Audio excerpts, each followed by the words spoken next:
Welcome to the Business of Design podcast. I'm Cheryl Horn, Director of Operations for Business of Design. I've worked with Kimberly and the Business of Design community since 2007, and I can say with absolute consistency that December is an extremely busy month for working on your business. Whether it's that projects slow down and everyone gets ready for the holidays, or just the motivation of starting a new year, December has always been a month of new members joining our community and current members putting in more time making their way through our programs. So as Business of Design takes time to work on our business and plan for what's to come in 2021, we've got a couple of repeat episodes lined up for you. This time last year, we aired episode 142 with Business of Design member Annie Elliott, who shared her methods for effectively working on your business. In it, you'll hear Annie mention that she's played around with the order of the steps in the BOD 15, and on occasion hosted Trade Day after the presentation.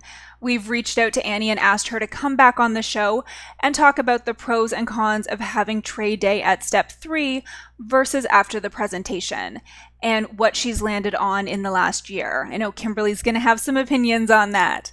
We'll have that for you in the new year, as well as all new episodes starting on January 5th. If you're a member of Business of Design, please join us for the next BOD Live on January 13th. We'll be walking through the new Design for Living course, which is part of the new BOD Blueprint program launching on January 6th. Until then, have a happy and healthy holiday season. Enjoy the show. Hey, you fabulous designer type you. Welcome to Business of Design, episode 142. And we're going to talk about what has to be my mantra for life. Working on your business, not just in your business. And I always say this, I'm sorry if you've heard it 1,000 times, but thank you to Michael Gerber, who wrote the EMyth. That's where the concept comes from, and that's what Annie Elliott and I are going to talk about.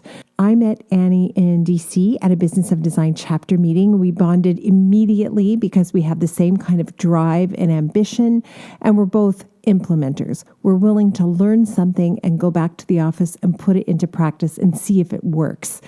So I was fired up when I talked to Annie in DC, and we decided we had to do a podcast together, and she's got great actionable advice in this episode. You're going to love it. Annie said she was always interested in interior design, but she really didn't know how to make it a career, and she didn't initially have enough courage to find out whether or not it would be a good career for her. Eventually, though, she kind of hit her mid-30s and had a pair of twins, how lovely, and decided it was time to quit the well-paying, secure job she had at the Smithsonian and talk to her friends about being a designer. And immediately she heard the advice that you need to work on your business, not just in your business. And she really took that to heart. There's so much about this episode I love, and I particularly love the advice at the end, the design intervention, which is don't make decisions on behalf of your customers. And how that translates for me is don't deny clients the opportunity to see something that's a splurge that might really be fabulous and change the entire feeling, mood, vibe of the project. Don't rob them of the opportunity to see it and at least consider it. Don't take away sticker shock from your clients. That's not always doing them a favor. Of course, if you have a client who says, my budget is $10,000 and that's all there is, and that's what you've agreed to do, you have to be mindful of that. But most clients don't know exactly what they should be paying for the project, and most clients are willing to splurge on one or two strategic items that will make the difference. And too often, as the design professional, we say, oh, wow, no, I can't show them that. It's too expensive. And what we really mean is it's too expensive for me. I don't see the value in it. So I've learned to rethink that whole proposition and try to see the value from the client's perspective. So often, it's the one item that's a major splurge that my clients will talk about forever.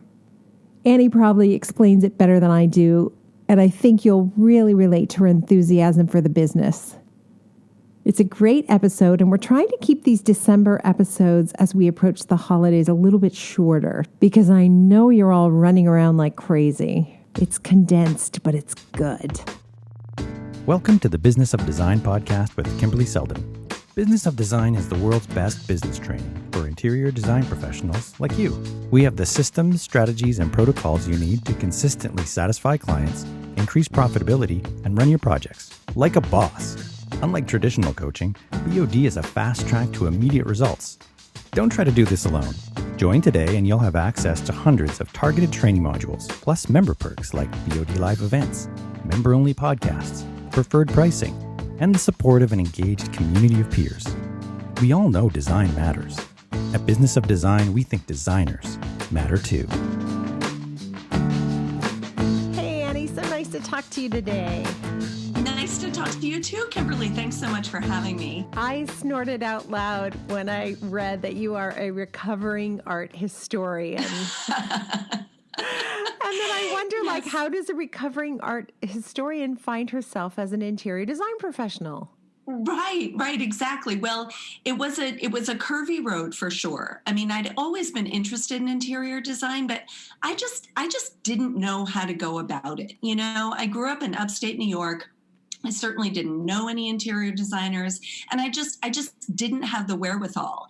And there was also the issue of my brother, who is a musician, and I kind of had this weird idea that there wasn't room for two creative people in the family, which is insane and ridiculous, of course. But at the time, many years ago, that was where my thinking was. Were your parents academics, and maybe that's how you got that? No, not at all. Not at all. They were social workers, and then my mom was an editor. So no, not at all. It was completely from me that I just didn't feel like we could have two creatives in the family. So I thought that going into museums and museum work was a good sort of creative adjacent path to pursue. So I did work in a museum in Philadelphia for 3 years and just loved it. A house museum called the Rosenbach Museum and Library. And after that, I went to grad school for 2 years and got a master's degree in art history. But I was always interested in museum administration. You know, I really envisioned myself eventually becoming a museum director. And so it wasn't until I graduated and then came to DC and was working at the Smithsonian that I realized that actually where I was in my career at that point was very far removed, not only from art, but from people. You know, I was writing corporate sponsorship proposals and, you know, managing people and worrying about PR and things like that. And I was just so far from a person's interaction with art. And that's really what I wanted to get to. So I sort of dusted off this seed that I had for many, many years prior and started taking some classes at the Corcoran College of Art and Design, which has undergone many iterations since then. But I did just enough work to get some encouragement, you know, certainly didn't stick around long enough for a degree, but then I got pregnant with twins. So I was sort of in the classes with my little bag of saltines, you know, eating away. But I just kind of made the switch. I left the Smithsonian exactly 4 years after I got there on great terms. I love everyone, still in touch with everyone back there. But this career suits me so much better, I think. Well, I just found our sharing when we were together in DC to be really mature and very much about that 80% of the equation, which is all business, and then 20%, of course, being what's left over is creative. So right. I thought you'd be a perfect person to talk about how you made that transition, I guess, successfully, and what the rest of us can learn from how you made that transition. Right. Well, I hope I have some points to offer people, because you're exactly right. I do think a lot of people get into interior design or decorating because they love beautiful things and they want to help people love their homes and, you know, best intentions. But it's such a detail-oriented business, and the larger you get, the better records you better be keeping. And so I've had business advisors in the past, and every single one of them have said, rightly so, you need to work on your business, not in your business. You need to work on your business. I always have to credit Michael Gerber for that, because I hear that really? Too from people. He's the originator of that concept, and he wrote the book. He? Yeah, it's called the EMyth. And it is a tiny little book, and I recommend it. I recommend it in one of my books, and tiny little book. And he talks about the entrepreneurial trap, that if you are an entrepreneur and you're actually doing the physical job that you are selling. So he gives the example of, if you are a dog groomer and you're busy grooming dogs, you're not going to run a successful business, because to run a successful business, you have to stop grooming dogs and you have to put systems and procedures in place, right? Right. So Exactly right. I love throwing back that credit to him. And it's a tiny little book called the EMyth, and we will put it in the show notes as well. But so you heard that advice like I did, and you did what with that advice? What did that make you do? Well, it made me hire a series of bookkeepers, none of whom worked out because I don't think I knew how to manage them. I didn't know what I was looking for. I didn't know what the numbers were supposed to tell me. So I feel kind of bad because they were all very nice people. But luckily, I'm so glad you said that, because people come up to me all the time and they say, I'm so overwhelmed. I have so much work. I'm just going to hire someone. And I say, you are not going to succeed by hiring someone. You can't shortcut putting those systems and procedures in place. And once you have them in place, you can hire anybody. Anybody can work for you. And I did the same thing. I burnt out great people in an effort to get them to help me when I didn't know how to help myself. Right. Exactly. You need to know what you're supervising and what you're looking for. Very happily, we now have an amazing bookkeeper who is really almost my right-hand person. But if I can give a tiny plug, but it's a firm that works only with interior designers. So they're out of Denver. It's called Stemper and Associates. And they are just the most professional, amazing group ever. They're awesome. Stemper, Stemper. Yep, that's right. I'm pretty sure somebody's recommended them on the show before. I love that. That's awesome. So, I know they have some clients here. Yeah. Can I back up and ask you, someone gave you the advice to work on your business, not in your business. So what does that mean to you? And what do you do today? Right. Well, the first step, and it sounds so obvious, but I think unless we write it down, it's not going to happen. We have to carve out the time. And so, if you can find 1 to 2 hours every other week, every week can seem so daunting, but if you can carve out 1 to 2 hours every other week just to go somewhere quiet, away from your colleagues, phone isn't ringing, and run the numbers I'm going to talk about and look at them, you really force yourself down the rabbit hole you need to go down, But if we say, I like to start my day fairly early. And so some of my colleagues come in later. So I try to get that time in before they get there. And that's, kind of a guarantee. And there's a deadline because I know they'll be coming in. So I want to cram it in.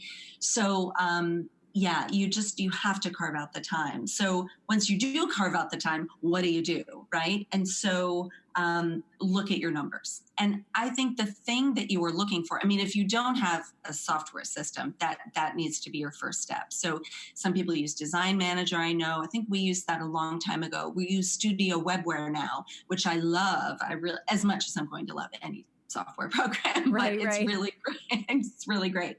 And so at the very least, you should know what your gross, your net, and your profit margin are.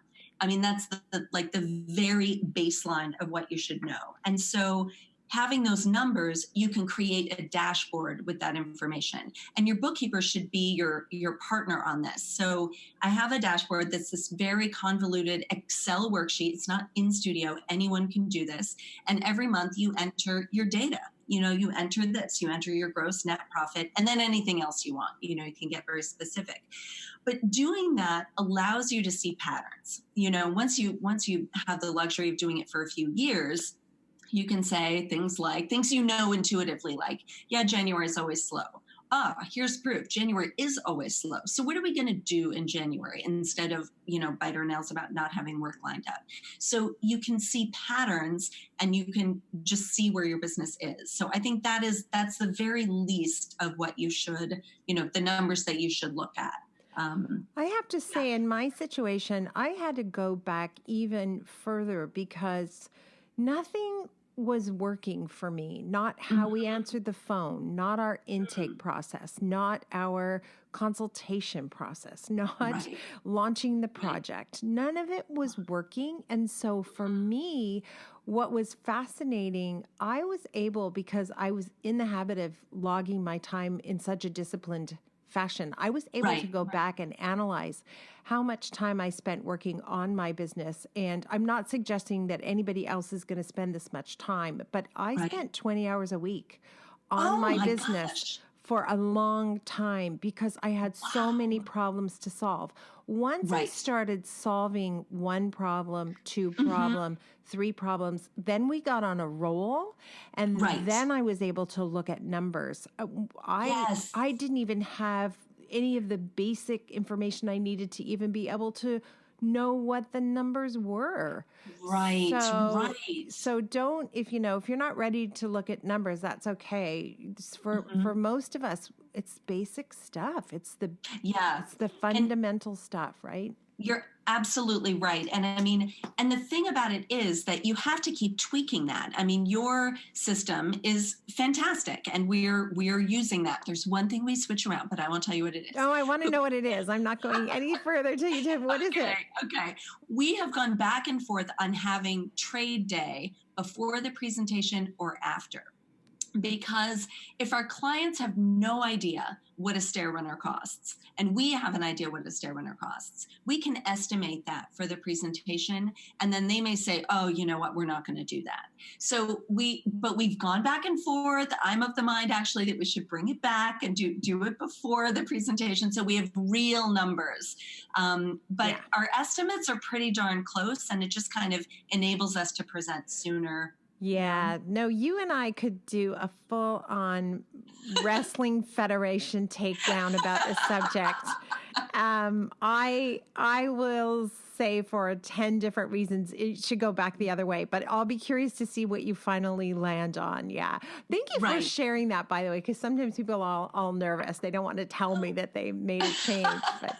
No, exactly. But my point actually in even saying that is that once you say you have your systems in place, and even if you've gone the extra step of writing an operations manual or an employee handbook, both of which are really great to have, especially the ops manual, but you keep tweaking them. I mean, you need the discipline to stick to it. And I am the worst. I mean, I will say to my team, okay, no more projects less than X. We just absolutely can take no projects less than X. And then the phone rings and nobody else is there. And I do what I'm forbidden to do, which is pick up the phone because I will agree to anything. And, it's somebody, and all I can think is, oh, I can really help this person. Right. I really see what needs to be done, and so. And then I blow the whole thing. Then it's 2 months later and we're scrambling. And, the tiny projects take just as much time and effort as the huge ones, but you don't make any money. It's so true. And I have so many things I'm forbidden to do at the office.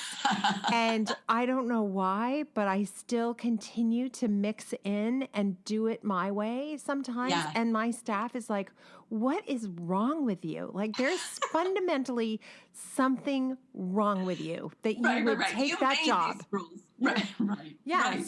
Thank you. I knew we were kindred spirits, Annie. I knew it. I could totally tell. If only I were blonde and gorgeous like Annie, it would be so good. So we've had the same experience too. Like you can get the rules in place because you spend the time working on your business. You get those rules in place, and then you have to have the discipline to stick to them.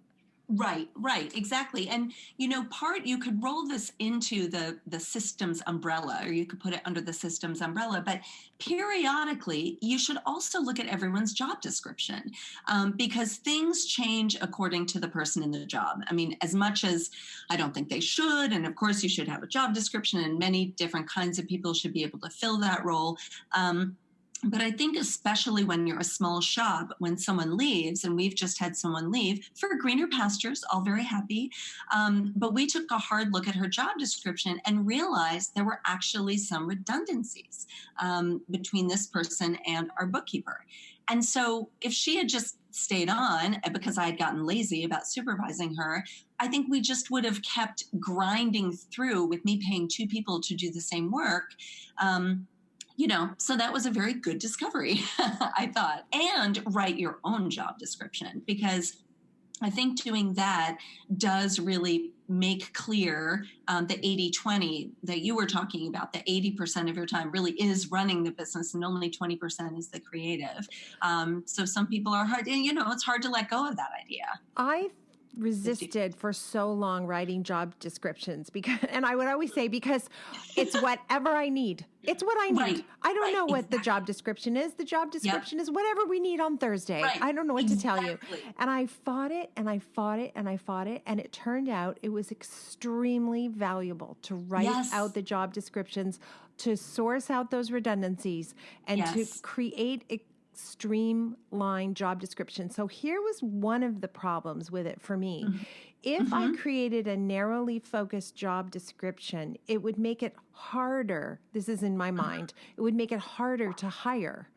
I was so desperate when someone left. We were so busy and I was so desperate that if you had a pulse and you seemed really nice and you walked through my door, you got a job and you got a job and you got a job. And so we had this little rotation of non-suitable people going through the office. And it got so bad that my staff said I was no longer allowed to hire.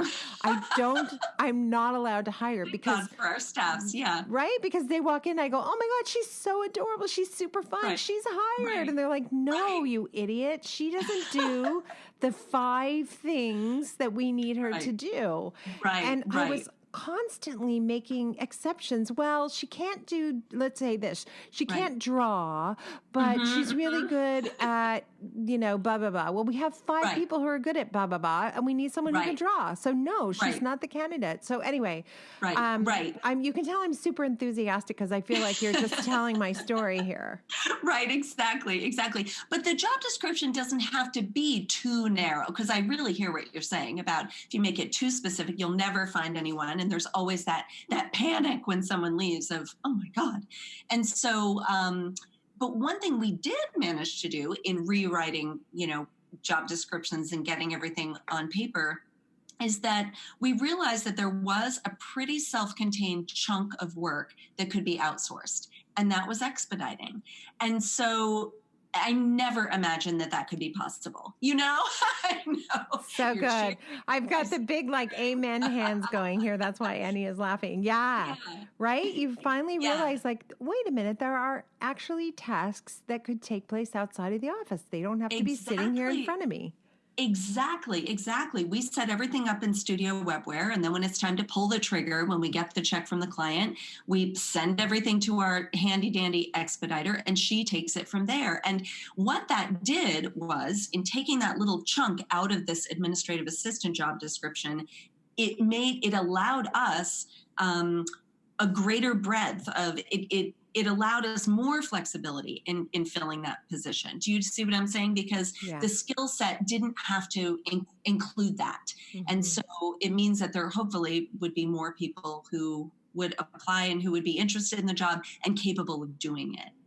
One of the things that tripped us up over and over and over again for more than a decade was we would get a check from a client and then it was time to place the orders. But we were so busy doing 59 other things. It was like, we'll order tomorrow. We'll order tomorrow. We'll order tomorrow. And then you lose 2 weeks before you place the orders and suddenly something's discontinued or the price goes up or it just was a nightmare. So having an expediter who just focuses on that makes so much sense to me. I mean, it is such a gift. It really was the greatest thing we've ever done. So yeah, I recommend that.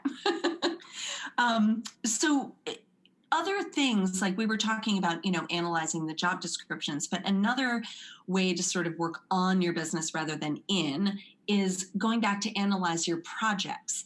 And it sounds like you and your firm already do this. When you prepare the end of project binder for your clients, that forces you all actually to kind of relive it and, summarize the project and go back through it a little bit. But I advocate looking at the numbers associated with your projects. I am so not a numbers person, by the way. I mean, I was an English major, this is not natural for me, but when it's your money, it's important to keep track of it. But if you make a list of your projects from like the past 2 years, and then just kind of throw down the numbers. What did we think the project would cost? What did it actually cost? How much did they pay in time billing? How much merchandise did they buy? All of that. What was the profit margin on that merchandise? So just by going back, again, you can see patterns, and you can say, wow, I thought these 3 clients were so great, but they actually weren't profitable. What was profitable were the clients who, we did 10 rooms for or something. I mean, that's really obvious, but you know what I mean? It really forces you to step away from all of the emotion associated with a job and really look at, wow, that project was hard, but we made a lot of money. So it's the kind of project we'll do again, I would also say if you would like to in future or currently propose flat fees to your clients, you've got to go backwards and look at numbers or you will never be profitable. That's exactly, oh my gosh, we have tried flat fees so often and I always get it wrong. I mean, always. And we have data, for God's sake. But excuse me, we have the data. It's just really difficult still for me to say these big numbers. And I think that is a lot of people's biggest challenge, but it's arguably the most important part of our job. We have to be able to say with comfort, yep, this is going to be a $200,000 job, period, Mm-hmm. Absolutely. Yeah. So anyway, I think analyzing your projects in that way, And that falls under the umbrella of working on your business, right? You've got to be able to set aside that time on a monthly basis at a minimum to look at numbers and see what things are happening and look for those patterns. Right. Exactly. So with the systems that you mentioned and analyzing your projects, all of that is and the job descriptions, that's a way to work on your business. All of those are ways to work on your business that are really business focused. But then maybe something that's a little more fun for people that also counts as working on your business is planting some seeds with the press. Because we all need press. We all need good press. And reporters, I think, have more asked of them than ever before. Our newspaper got rid of its home section, and now it's called, now one editor is responsible for a whole bunch of things. And so if you've ever been in a story and you can pick out that the reporter, the author, and just drop them a little note with a picture and say, hey, you were kind enough to write about me in this story. This is what I've been working on recently. So if you're doing a story about holiday decorating, keep me in mind, that kind of thing. So those little, most of working on your business is inward focused, but I do think it's important to remember networking and being outward focused and being very deliberate with the press, not expecting that news stories are going to pick you up, but really planting the seeds yourself. I think that's really great advice. And I don't remember ever hearing that on the podcast before. Oh, good. It's true that we do want to keep our name in the public eye when we're growing our clientele. And I think it's really good that you acknowledge that reporters are exhausted and doing too many things. Like I remember writing a weekly column for the Toronto Star for which I got paid. And ultimately, I was let go because they now have people who will do it for free. And oh my gosh, right? Yeah, it was a ton of work. And over the years, they started adding to my job description. When I first started, it was just write the column. Then it was write a column plus 2 social media posts. Then it was write a column plus 10 social media posts. Oh my gosh. Then it was write a column, 10 social media posts, and a live ask the decorator, for the newspaper kind of thing. And now there's some poor exhausted person who may even be doing that for free. Oh, and gosh. if you send them a great photo and a great idea, they'll be grateful. Right. Exactly. Help them do your job. Help them do their jobs, Exactly. Yeah. Oh, gosh. I mean, we've always been pretty lucky with press. And I think it's because in the very beginning, I still do it, but in a less disciplined fashion. But we had a blog, and reporters would comb the blogs, I think, to find designers. I mean, this was 15 years ago, so a lot was different back then. but they would comb the blogs to find people to quote, and if you're the New York Times, you might need someone from Washington or California. You can't have everybody from New York. So it was a good way for reporters to find you. So I really think that helped in the beginning. Yeah, absolutely. I don't know how people feel about blogs nowadays. I'm not sure I hear many success stories with them anymore. No, I mean, the market is saturated. It is just so saturated, and there's so much coming at you. You being any person, so much comes in your inbox. And, I mean, I still have one. I write in it occasionally, but I find myself sort of using the blog as an excuse to say thank you to the press I get. And so that's not fun for people really, to read about. So if you don't already have a blog going, I don't know that there's enough of a niche because it's time consuming. So I don't know that you should spend your energy doing that. Probably more profitable in terms of payoff to produce a newsletter that goes out to a database. Yes. And I think more and more people are realizing like 100,000 followers is not the key. It's, 35 engaged followers is better than 100,000 looky-loos. Right, exactly. Was it from you that I learned the term vanity metrics? Was it someone on your show? I think it was. Someone on the show. It wasn't me, but it was someone on the show. And I thought, isn't that a great way to describe it? Yeah. That was the best. That was really so telling because it's true. I mean, I did this for my ego. How many views did we get? How many likes? How many comments? And, it's really all about, did it get me a client? And the answer is no. And that's one more time, you're going back and you're analyzing that data. If it didn't get your client, why are you doing this again? I can't remember. Right. Tell me why I'm exhausting myself for this. I don't remember. Annie, you are a fabulous podcast guest. So you are invited back anytime. We like to. Oh, well, you're so welcome. Sorry, I cut you off there. No, not at all. Anytime. We like to end every show with design intervention. I'm curious what you might be thinking of. Right. Well, this is something I can say I have to remind myself all the time. And my staff is kind of sick of hearing it, to be honest, but don't make decisions for your clients. And don't make decisions for your clients. I overthink everything. And I always get nervous about a budget right before we present. And, if we're doing the pillows last or something, I say, that would be perfect, but it's so expensive. I don't think they'll go for it. Maybe we should do this, this fabric instead. It's much less expensive. And then I'll tell myself, don't make decisions for them. And I swear 95% of the time when I present them with the awesome, kick-ass, like unexpected kind of crazy thing, whether it's fabric or a tiny table or something, they go for it. And so, just let them make that decision. Even if it's over budget, let them make the decision. Allow your customers to experience sticker shock. And then decide. And if they say no, that's okay. You'll have a backup that's less expensive. But give them the opportunity to say yes to something fabulous, just like you would do, right? Exactly. Yep. Don't deny them the opportunity. Exactly. How many times have I left a department store with something that was ridiculous, but it looked good and, that was it. It's over. I didn't expect I was going to buy red shoes, but there you go. And then you love them. You love them every time you wear them. I mean, that's the important thing. Exactly. Well, I have enjoyed having this conversation with you. Looking forward to the next time we can hang out. And as I said, you're just a fantastic guest. So let us know when you have another topic, and we'd love to have you back. Thank you so much for having me on. It's so much fun to speak with you. Oh, of course. Thank you for being part of the Business of Design community and supporting BOD's mission to improve the industry one design business at a time.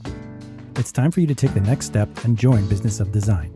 Like thousands of design professionals in 50 countries around the world, you'll find the systems, strategies, and protocols you need to dramatically improve your business and transform your life. What are you waiting for? Start today